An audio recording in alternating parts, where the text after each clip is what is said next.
guys, we're here with eSports caster extraordinaire Hafu.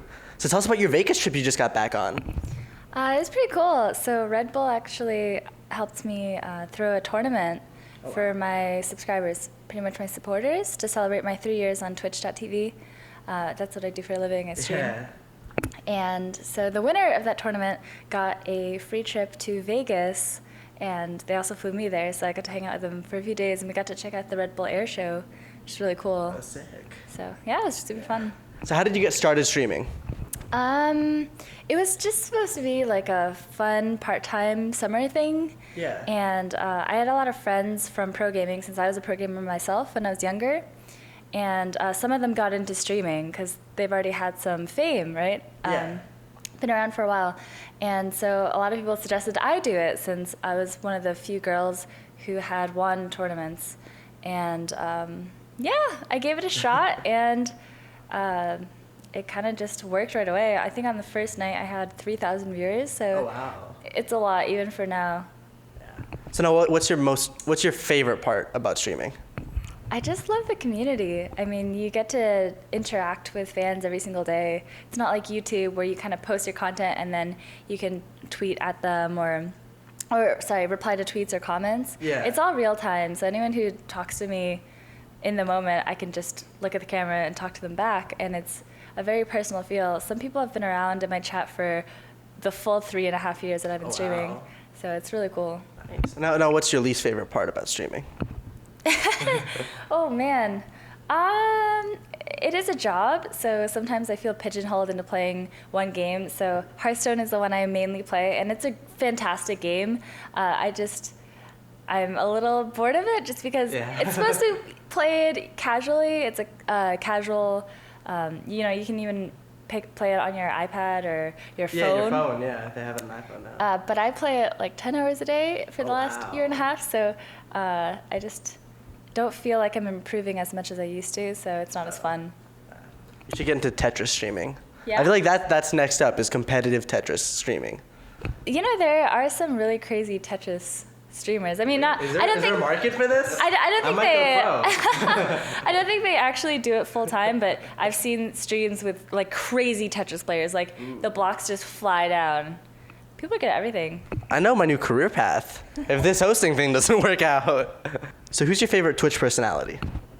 My favorite Twitch personality would have to be Trump.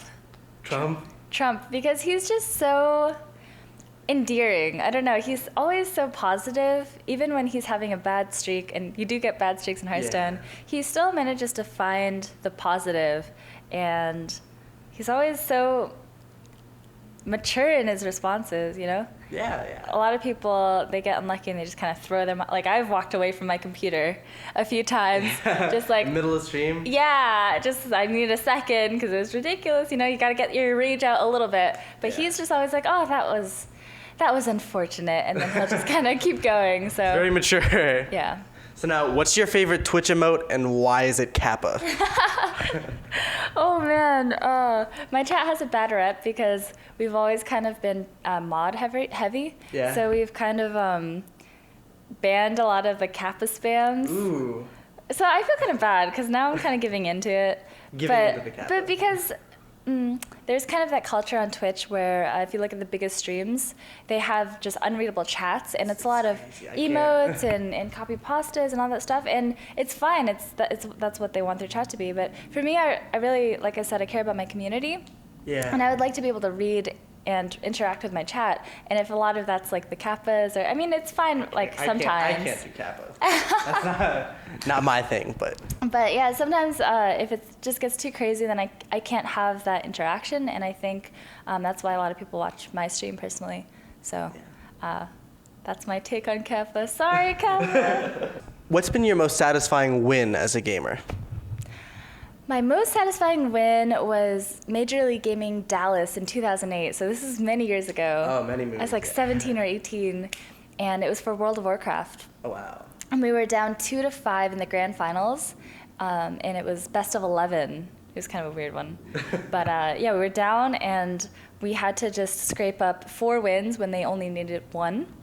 And I kind of put together this really makeshift strategy. that we had never tried before.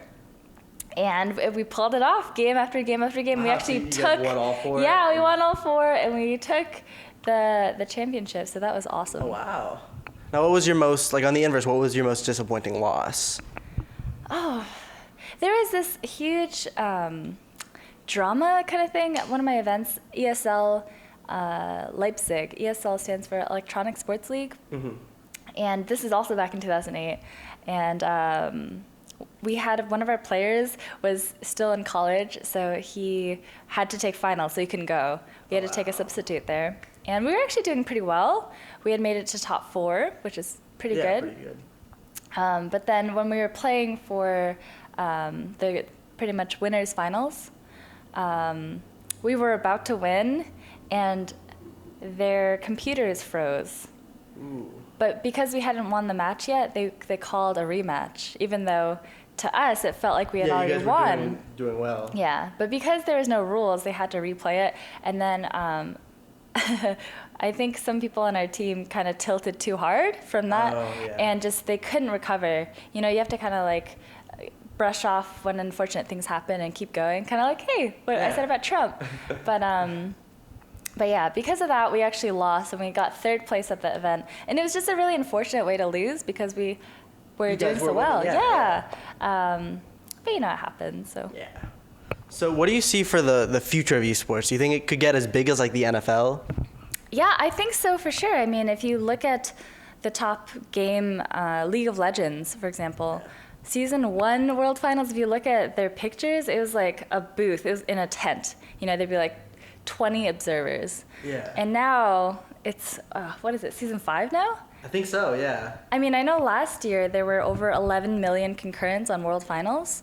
And, they just a couple months ago, not even for Worlds, for North American Regionals, they sold out Madison Square Garden. Oh, wow. They've sold out Staples Center. They've sold out so many, major arenas. Yeah. And this is all instant sellout. So I think it has incredible potential. So what's the next collab with Eloise?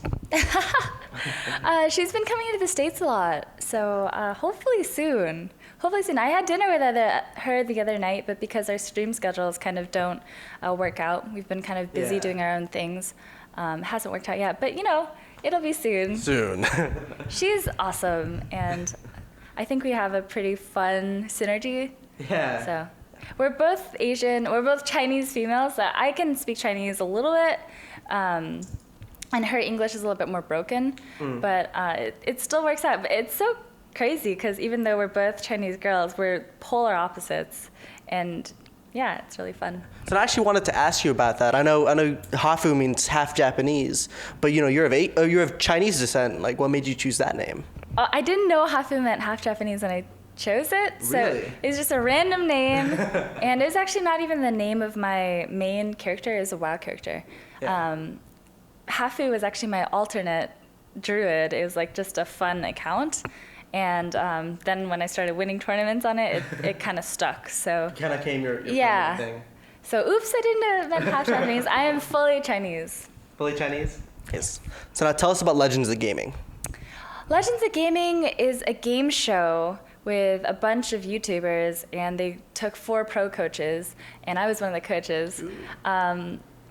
Honestly, it was a really fun experience. I learned a lot, especially because I don't do a lot of recorded stuff. I feel awkward with this camera on me right now. The camera just peering in on your face. Because usually when I'm streaming, I'm in my pajamas, and I'm in front of my computer, and it's casual, whatever I say, it's too late. There's no cut and redo, right? Yeah. So it just feels very natural to me, whereas recorded stuff, I feel like when I watch it over, I'm like, is that what I look like? Is that what I sound like? And then it just freaks me out. But, working together with a bunch of really successful YouTubers, like Syndicate was there, Jericho, Firefox, so many really, really big YouTube stars are there. And seeing them on camera was really inspiring. Yeah? Yeah, because they just bring this crazy energy, and it's amazing. So how did you get your parents to accept your gaming career? Oh man, I have traditional Chinese parents, and I'm sure many people watching can relate to the Asian harshness.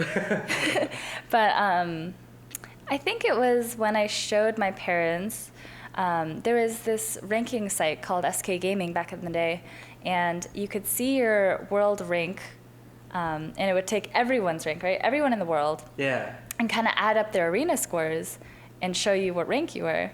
And I got to rank 1. Oh, wow. I held that for like about a month or so. And I showed my mom, and it said, first of 12 million people at the bottom. And my mom's like, okay, fine. Maybe you're good at this, and maybe it's not just some random thing. I'll let you go and compete in the summer. And, all these tournaments were qualifications only.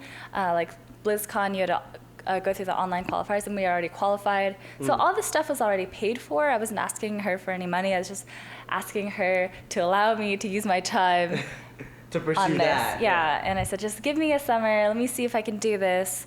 And I started winning a bunch, which was nice. That's one way to convince your parents. One way. So now, do you feel there were any challenges you had to overcome, as a woman in such a male-dominated industry like gaming? I mean, I didn't actually realize how difficult it would be, because World of Warcraft was my first video game, and it was the first game I went pro in. And I kind of noticed right away. I think a lot of girls will notice when they enter the gaming scene that they get called out right away for their gender, right? And you get all this attention, good and bad, and it's just kind of overwhelming. I mean, it's flattering in a way at first. If you can imagine, if you start a new hobby and suddenly 20 girls want to hang out with you and talk to you, and you're so cool, Yeah. You kind of get this ego. You're like, oh, I can't swear. Beep. Sorry. You're good. Oh, I'm the bomb.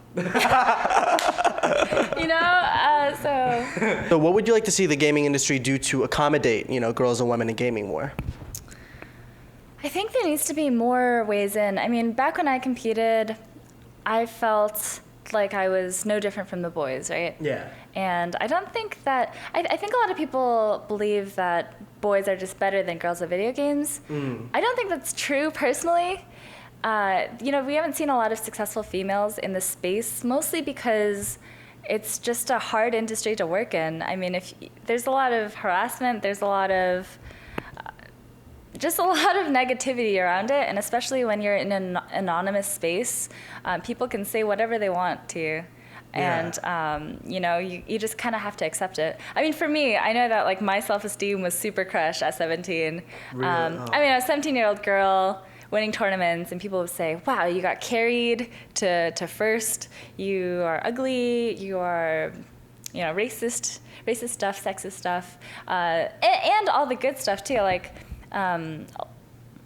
you get put on a pedestal as well, right? Like, I got extra attention because I had won over my teammates, even though it was a group effort, just because of my gender. And it kind of sucks to get recognition for, wow, you're a girl who did this, rather than, wow, you did really well. And for me, that was the most difficult thing. But I think, as time goes on and society accepts gaming as a gender-neutral thing, because when I grew up, girls didn't play video games. It wasn't socially acceptable. Really? Yeah. Did you see a lot of girls play games? I didn't know a lot of girls when I was a kid. No, I was homeschooled, so I knew my brother. Okay. Well, personally, all my friends played with stuffed animals and dolls, and that's what I was into too. So my sister was into, and I mean, I remember for World of Warcraft, like, the joke back then was, get back in the kitchen, or make me a sandwich, and that was the joke back then. Do you remember that? Yeah, I remember. Yeah, I mean that kind of has faded, but I think that culture has still been male centric.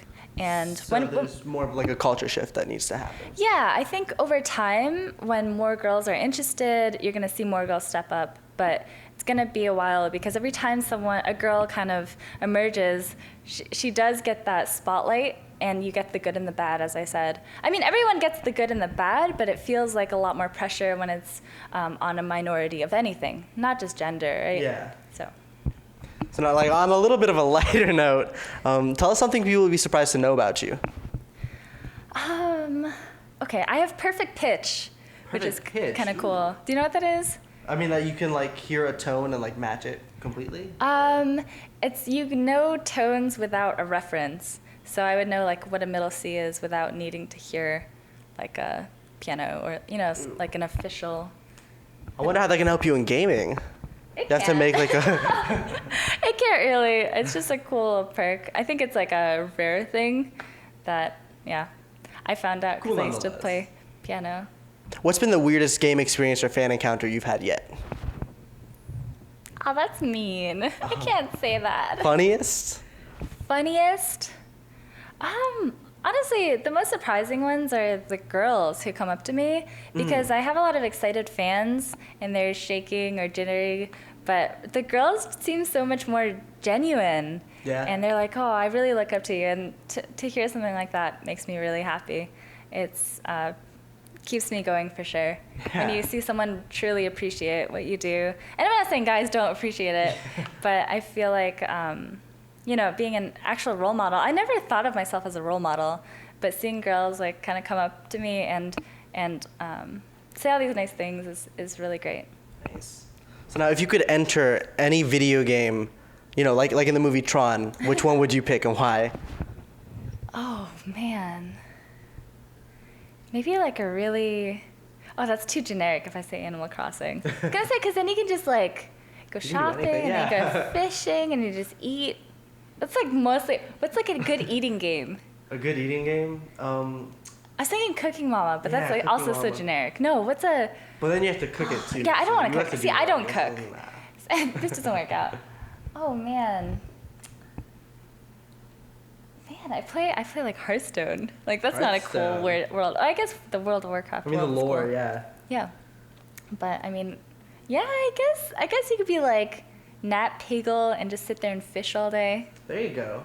I don't even like fishing. I can't even think of another thing that video game characters get to do. Oh, probably something with flying. Ooh. Yeah. Okay. Fine. That would be fun. The World of Warcraft world, and you can just go on it like a griffin. Fly around the world. There you go. Seems pretty cool. Yeah. Not bad. So now what do you have coming up next? Next? What do you mean, event-wise or? Or just like, do you have any plans for, other events or just what's coming up next in your stream? Are you going to diversify? I actually am starting to diversify. So like I said, I found that playing Hearthstone every day was getting stale, but I still really enjoy the game. It's a fun and interesting game, but rather than doing 8 hours of it a day, I'm going to try to do maybe 5 and then play other games. So I tried this one recently called, what is it called? Keep Calm. No, it's like Keep Talking and Nobody Explodes, something like that. It's a bomb game. You're going to have to look this up and put it in. Isn't it like it's like a team-based one, right? Yeah, and then like everyone else has instructions and you're the one who can see the bomb. Yeah, it's a 2-person game. So one person has the bomb in front of you and it's ticking. And there's a bunch of modules where you have to solve. And the other person doesn't see the bomb. They just have a manual. And it's not like an easy manual. It's like a problem-solving manual. Yeah. And so when you have the bomb, you're explaining what you see, and the other person's trying to, get more information, like, what's on the side of the bomb, because it will change what you have to do to the modules, and you work together to defuse this bomb. And it gets really confusing and really stressful when you have the bomb ticking in front of you. Yeah. But it's really fun. I've been playing that, and I'm getting into Vainglory. Ooh. Which is a tablet MOBA. It's super fun. Yeah. Don't rag on it. I play League of Legends. I know a lot of Dota fans are like, ooh. But, either way, I play a PC MOBA, and when I heard tablet MOBA, I was like, ugh, this is going to be terrible. Yeah. But when you try it, it's super responsive. It's super fun. The games are like 10 to 20 minutes, and it's action-packed. Whereas I feel like in League and Dota, it's a lot of like, I don't know about Dota. Yeah, if you farm, you sit there, you farm, you sit there, you farm, and then you go. But it's like 10 minutes of farming, And Vainglory, you're starting to fight right away. It's like 3 minutes in, and you're constantly brawling, which I like. That's awesome. And then you're having competitive Tetris coming up next, right? Only because you're going to teach Only because, exactly. There we go. Awesome. So is there anything else you want to plug or talk about? I'll be at BlizzCon, so if you see me there, be sure to say hi. And just shout out to all the Pingus, part of the Pingu party. You can check out my stream at twitch.tv/itshafu. So now it's time for our time machine question. If you could travel back in time and give one piece of advice to your teen self, what would it be? Chin up. This is kind of advice I give to everyone, but I was really hard on myself as a teen. And like I said, I let a lot of the words get to me. I still probably do, but not as much as I used to back then. And I think as teenagers, your self-esteem gets crushed pretty quickly. But just remember you're awesome, and yeah, keep going. Hi, it's Hafu, and you're watching Teens Wanna Know.